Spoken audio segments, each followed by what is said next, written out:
Sa ganyang pagkakatalaga bilang bagong chairperson ng Committee on Suffrage and Electoral Reforms ng mababang kapulungan, nangako si Lanao del Sur 1st District Representative Zia Alonto Adyong na isusulong ang transparency at electoral reforms habang pinangangalagaan ang pamana ng ninuno sa serbisyo publiko.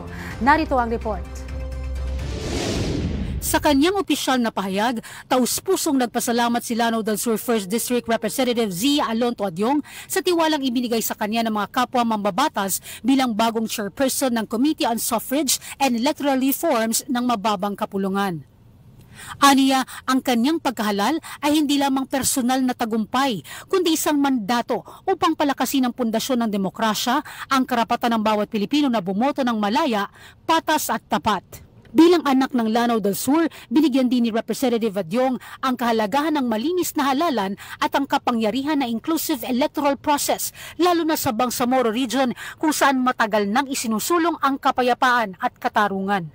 Ito aniya ang kanyang naging inspirasyon mula sa pagtutulak ng mga pangunahing panukalang batas para sa mga reformang elektoral hanggang sa pagtataguyod sa mga mekanismo na nagpapalakas ng boses ng marginalized sector kabilang ang mga katutubo, kababaihan at kabataan. Di nito ang integridad ng halalan ang susi sa makatarungan at inklusibong pamahalaan. Tiniyak ng mambabatas na unahin nito ang makabuluhan at makataong reforma na nakasentro sa modernisasyon ng voting systems upang labanan ang disenfranchisement, pagpapahusay ng transparency sa campaign financing at paglaban sa dayuhang panghimasok sa halalan.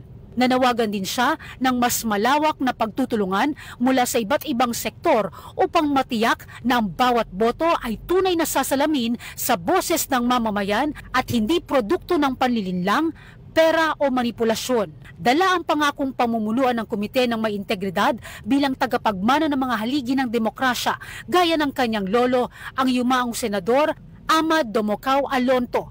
Nangako si Adyong na ang bawat boto ay boses ng sambayanang Pilipino at sumasalamin sa katotohanan at hindi pagsuko. Nauna sa mga balitang totoo at laging bago, Zai Chua, Alauna sa Balita, Congress TV.